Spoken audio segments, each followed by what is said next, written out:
Welcome everybody. I'm your host Rhonda Klch, and thank you so much for joining us today. For those of you that follow me, you know that I love creative minds, and today's guest is no different. Today we are with Matthew Chang of Chang Robotics, and hopefully you can enjoy him as much as I do. So Matt, thank you so much for joining us today. Hey, thanks Rhonda. You know, you're one of those guys, it's almost like an enigma. Right? You almost frighten me with how smart you are. Whoa. Right? Yeah. And it's like fighting words right now. You almost frighten me with how smart you are because, you know, my brain works in very specific ways and your brain works in very specific ways. And when you put that together, we have this beautiful blend of business. That's right. So I would love to chat with you today about Chang Robotics.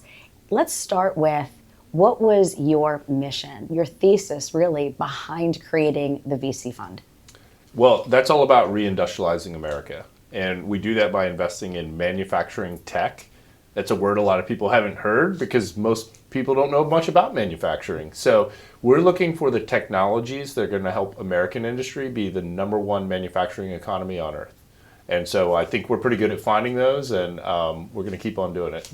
So if I understand correctly, you are looking for the organizations and the companies with the technology, and you're looking to help amplify them, grow them and scale them. So when we talk about VC and we're talking about funds, that's a whole other component because you require investors to do that. Totally. So how are you screening the businesses that you are identifying? And then how are we matching that with investors? Yeah, we have a scouting program.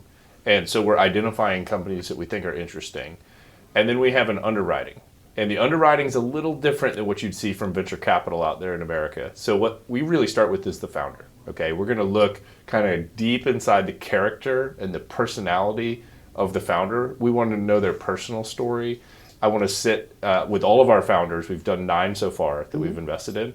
I've broken bread with them before we underwrite because I want to get a sense of who this person is. That's step 1. Step 2 is we also first go to technical underwriting. I'm an engineer, my whole team is engineers, so we're going to look really hard at their technology to figure out, does this work? Is this going to solve a problem that we know exists? And if it does, then we go to the conventional VC underwriting, which is, you know, your financials and legal type stuff. How many people have you met that you've said, this is the guy or the girl?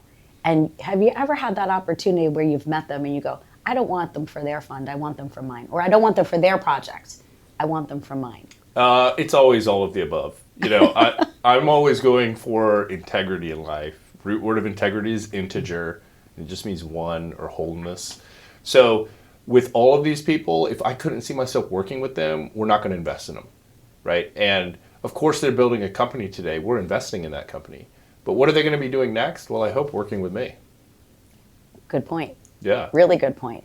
So you are out there scouting for the talent, but at the same time, you can't help them unless the capital is being raised. So it's really 2 very different components that we're talking about. Yeah. How are you, I don't want to say how you doing on the fundraising and what can we do to help, but let's talk about the fundraising for a minute, right? That is really critical component to making sure that this works for you. So how are you getting the message out so that you can locate the investors or impact funds that may be interested in working with you? Yeah, I'd say to date, it's really word of mouth. You know, it's us using our network, and, you know, talking to you right now is part of us wanting to get the story out to people that are on the sidelines.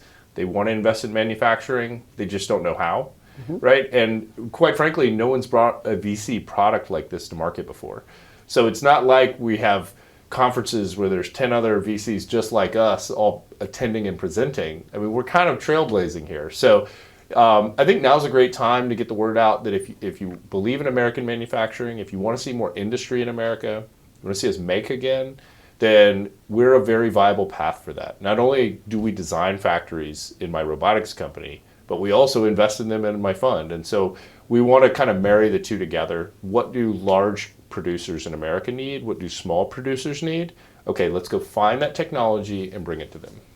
And somebody like myself with a wide network of people that are in the financial space, potentially, as long as we're an accredited investor, can participate in your fund? Yeah, venture capital is regulated. We went through the SEC to get our license. So yes, the minimum requirement is accredited investor. We did some research. There's 20 million accredited investors in America, so it's a pretty good number. And then also, I think a lot of institutions right now don't have exposure to manufacturing. So how are they going to get that? So we're trying to address that by creating kind of two buckets, regular people that want to invest. Those are your accredited investors. And then institutional size, where they're going to want to be more hands-on and maybe invest more capital. If I'm an investor and I'm looking to invest into your fund, give me an idea of what I should expect as far as holding time. Like, one of the biggest questions I get when I'm talking to people is, I would love to invest, but I'm afraid that I don't have the time. Right. Right? Have you put together a timeline of when you think Absolutely. some movement may happen? Yep. So we have a 5-year fund. Okay. To begin with, that's radically different than venture capital, which does 9 and 10-year funds. So we have a 5-year fund. That means at the end of 5 years, if we're still holding a portfolio company, we better start making an exit strategy fast because our time limit's coming up. But we also are doing something very different than VC. We're not recycling money on early exits. So we're pushing for early exits, and our investors get a payout on every exit. So I have a couple older investors. They're worried they might not be around to see the end of the fund. I said, first off, you will be. We'll get you on a fitness plan as well But, what we're going to be doing is we're going to be paying out with every exit, which could start 12 months from now. So I said, you can kind of think of it as an annuity because you're going to be getting cash flow back out of your investment as soon as we start generating exits. I love that. So you started by saying that you've already invested in 9 companies. If I remember correctly, your goal for this fund was 15 companies. Right. So as you're building, growing, and scaling, as those companies potentially exit, somebody could be paid back. An investor would be paid back along the way. Yeah, not can be, will be, right? And here's the reason why. Some of the first people that we had to waive our minimum requirements for were my mom and dad. Okay. My mom's a retired nurse, and go. she met the threshold for accredited investor by a very small margin. And I said, Mom, you don't have to invest. I'll take care of you through retirement. And she goes, son, I am investing. She believes in you.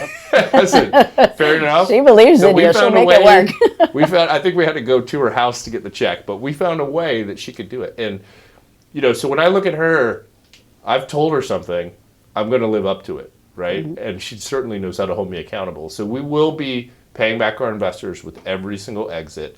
And the other thing we're working on is not all of our founders are 30-year-old or 25-year-old Forbes under 40 types. Okay. Some of them are a little mature in their careers. They just happen to be interested in starting a company, let's say in the last half of their career. So we owe them the opportunity to get a fast exit, right? Because they don't want to do this startup game forever. As you know, building a company is hard. It's hard on your family. It can be hard on you personally. It's very stressful. So we want to get them to a place where their technology can mature as quick as possible, and that involves strategic exits. That means selling a really cool technology to a big company. You don't necessarily have to do an IPO with every single company. And that makes so much sense, and I love that you've pointed that out, because there are different times that it makes sense for different people. When you have a younger, I'll say, inventor, right, or creative, I like to use the word creative. When you have a younger creative, their life challenges are a little bit different than somebody else that's mature. Right? I'm in my 50s right now. I am still a creative, but there's a point in time where I might need to think about really what is my next 5 years. We're mapping out our exit strategies differently. So I love that you're also looking at other people that have experiences, and then you're matching them so that you can amplify them and exit along the way. So I want to, kind of pull back a minute here. You're a creative, and again, I use that word, and you think about all of these ways that you could use manufacturing technology, robotics. That's one very big pathway. What was your experience like when you realized that you actually had to learn business and funds? Well, that was a challenge. That's a different degree, right? I spent 20 years in the engineering trade to get to where I have the level of expertise that I have now. I had to learn business when I opened a company, and I had to learn it fast. So I would say that felt to me harder than doing robotics, was learning the rules of business. And so I've been through that founder's journey myself. You know, having being very good at a trade, and then applying. Now I have to lead teams, Yeah. and I have to have banking and financing and be legally compliant. We do contracts, right? So it really does add a lot of complexity on the founder's plate. So what we try to do is we try to offer that mentorship. So we do have a secret weapon. My dean of business, when I went to MBA school, works in our fund. And what I tell the founders is, he taught me business, he's going to teach you business. So in other words, you've built a really good power team. That's right. And I only ask you that because for those that might be watching, they may love and be super dialed in to what Chang Robotics is doing, but they're going to want to know about you as a founder for the fund. Yeah. Right? Do you have the credentials where they can trust that their money is safe? Yeah. Well, so far, I'm up to about 20 different, angel investments in startups personally. So far, we've had no write-downs, which means nobody's gone out of business yet, and quite a few of those investments have taken the next tick up in valuation. So I'm doing pretty good personally because I start with the person and I start with the technology. I don't just look at the PowerPoint. But then, do I have experience running a VC? I'm learning every day. How did we fix that? Well, we hired a power team. So we have on our general partnership, we have an investment banker that banked the banks. His name is Forrest Hayes. And so he has decades of experience running the largest investment vehicles for the biggest banks and the biggest sovereign wealth funds. Yeah. So if I have a question, I just text him, and that's an easy way to get a quick answer. The best part is you know where to go. I always tell people, are you staying in your lane? Yeah. Right? So again, when you have a fund and you're running a business, that might deviate from where your creative senses are. It's being able to delegate, have the power team, and then be able to know who to call when you need those answers. Yep. So let's pivot again. Sure. Because I could do this with you all day. So first of all, you're doing an amazing job, but you also have 4 children and you're super dialed in to your community. You're doing a lot of work in Jacksonville. So how, number one, are you creating work-life balance? What's that like for your family, watching you be pulled in all these different directions? And then second of all, let's talk about what you are doing in your local community, because I feel like it really needs to be acknowledged, and hopefully you inspire somebody else to start, making similar trends. Yeah, I mean, it goes back to that integrity thing. In my career, when I was an employee and I was learning engineering, I had different hats, right? I had my work hat and my weekend hat and my church hat. And then I added the dad hat and the husband hat, right? I think I got the order backwards, but you know how that life goes. Yeah. And so what I just decided was, it's all going to become one. So the way we do it in my family, and I have 4 small kids. The oldest is in 1st grade. The youngest is just getting her first teeth, right? So we've got that young kid drama in our house. Is number one, all the kids are welcome in dad's work. So we have a robotics laboratory. My kids just went to programming camp there for just them. They were the only kids. And so they get to see and appreciate the work I do. My wife is a healthcare provider, so they also, I take them to the hospital so they can see mom work and appreciate what she does. Dad builds robots, that's cool, but mom saves lives. So that's one thing we do. The next thing we do is we do travel together. So if I have an extended work engagement that's out of town, it's not uncommon for me to bring the family with me.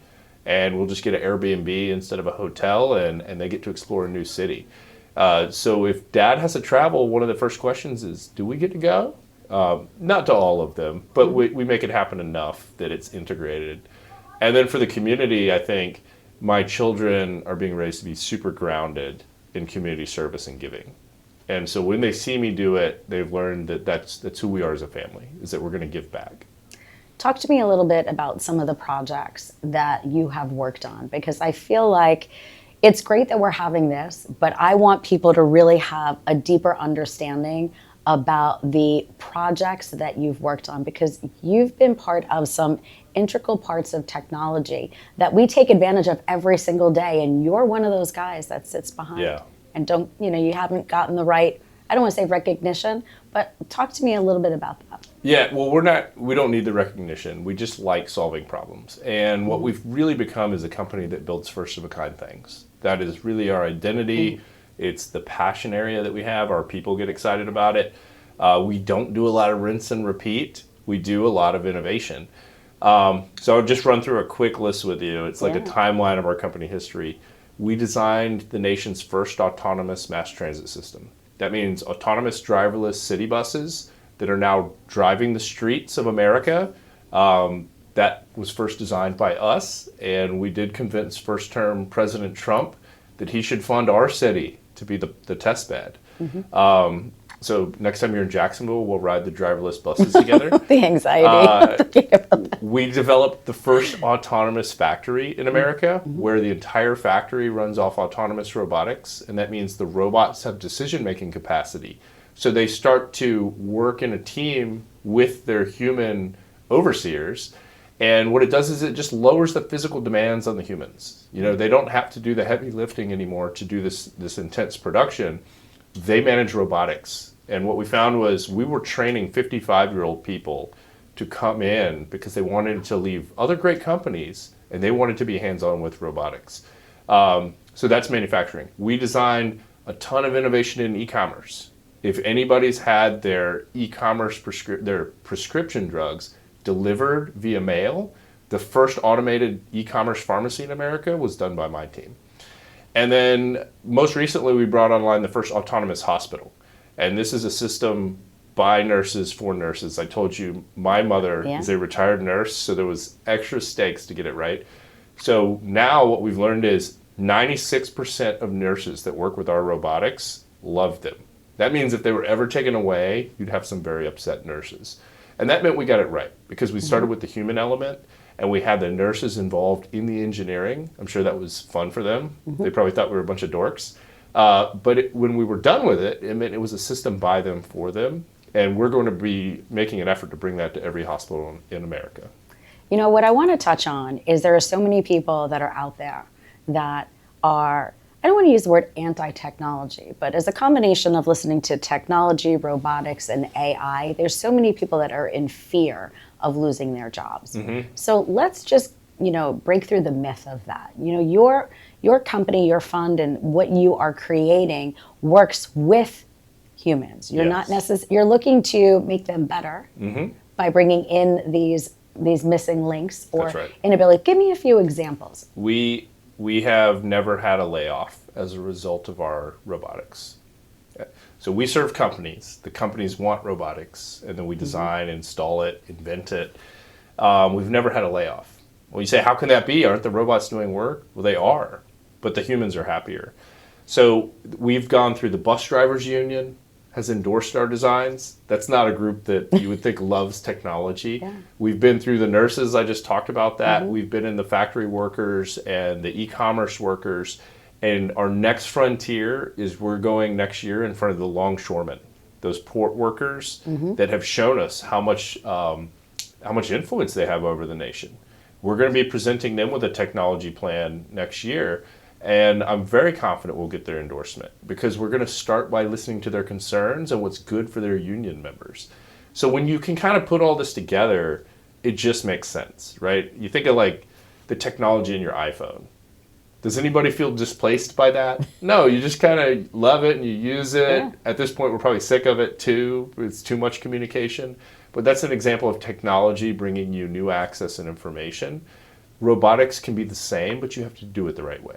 And so that's what we always do. We talk to the workforce, we interview them intensely, and we invite them into the process before we begin. And certainly as we build it, we get them hands-on with us. What that leads to is upskilling. So that's the big buzzword in workforce development now is how do you take a workforce that may not have formal training, how do you get them upskilled? And what I like to say is after every project we do, the workers can maybe get their first LinkedIn page. Because now you have robotic certificates, you have control certificates, maintenance certificates, you have marketable job skills. And it's easier. The work is easier because the robots do the heavy lifting. So that's our viewpoint, and I don't think we would do it any other way. This you may not necessarily know the answer to, but let's just go for it anyway. companies come and they hire you to be the creative, to figure out the technology. Has there been a time where you've sat back and you've listened to the cost of implementing that technology? I know that's always a concern for people. You bring on technology. Does the cost of the technology, for how fast technology changes, right? When you're a company and you're looking to make those changes, how do you address those needs? Short answer, it's called system thinking. Long answer, what you're describing is called planned obsolescence. Okay. So we do have planned obsolescence in our lives. We change our vehicles every so often. A lot of people change their housing every so often. Certainly our phones only work for a few years before they just don't keep up anymore. That's very common. We expect things to be kind of replaced by the next generation. If you design a system, which could be an entire factory or a smart city, and you design it properly, then you know which elements are likely to be obsoleted. And you look forward to the obsolescence because that means a new thing is there and available. So what it does get kind of complex. The long answer would maybe take me an hour, but we have to work with the CFOs because they're concerned about the useful life and the depreciable life of the asset, right? That you've heard CEOs, CFOs say that. We have to work with the maintenance team because they don't want to learn new maintenance every 2 years because we keep swapping stuff out. And then we have to also look at when does technology make sense? So the question I get asked like every new client consultation, I would like to have an AI-driven this or that, AI-driven hospital, AI-driven factory. And I'm like, I bet you would. But to get there, we got to do some foundational stuff, right? And also, AI is not quite ready to run your operation yet. It needs to develop. So we just develop a plan to intersect those two ideas. We're going to get you in a state of readiness. And then when you look at the market and you can just bring AI, for example, into your operation, you've done all the basic stuff with data and automation and robotics and workforce development. Those have happened so that we can bring in this next gen technology. I know that you sit with me today. You've sat with so many other people because you're looking to get your voice out there. You're looking to be heard. What is your favorite topic to talk about? Like when you have small windows, what is your favorite topic to talk about? I mean, for us as a business, it really is the purpose-driven company. So we're a Christian company, and we have had to figure out what that means in robotics, right? How can a robotics company be a Christian company? So I think for ourselves, we found a really good answer. We are very confident in the way that we do business, and that it's pleasing to the Lord. So for us, it's about kind of marrying those two ideas together. We're not giving up who we are on Sunday with the engineers that we are on Monday. It's just one thing for us. And that applies to any business. So when I'm talking with a lot of business owners or would-be owners, I kind of encourage them that if you're firm in your principles and you know who you are, you can integrate that into your business from day one. I love that. Also, as you're growing, you are out on the road a little bit more. What kind of things can our audience, or I should say, what opportunities can our audience help you with? Are you looking for more speaking engagements? Like, you have a book coming out. Tell me more about I feel like you have all these things. I don't know what I'm allowed to speak about, but I feel like there's a few other things we can mention, but we could always edit them out. Yeah, You're an probably not interesting looking guy. for I want more everybody to speaking get engagements, unless it's with you. So I did fly to New York to be here with you. Thank you. But I would say, I have a book coming out that I really don't know what the after effects of publishing this book are going to be. I'll go ahead and share the title with you. It's called Risk-Taking is Biblical. And it's a step-by-step guide for how the would-be risk-taker, this could be a nonprofit founder, a business buyer, a founder, it's a step-by-step guide for what they need to do in their own lives to be in a position to take that life-changing risk. And then we also teach how that is biblically aligned, right? That everybody of consequence in the Bible and in modern day life took monumental risk to make a global difference. So we're going to encourage people with that. It's probably going to lead to a lot of inbound. The early kind of testing I've done with the faith community and business community has been really strong. So I need to figure out how to manage that, right? That'll be a new level of publicity for us. And then in terms of partnerships, we're a super partnership-focused company.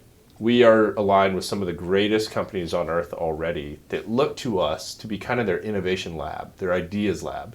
So we're always looking to expand that. And so if anyone in your audience wants to have a partnership with us and they think, hey, with us together, we could really move something forward, then we're always open for that. You know, with that said, is there an avatar that you look for?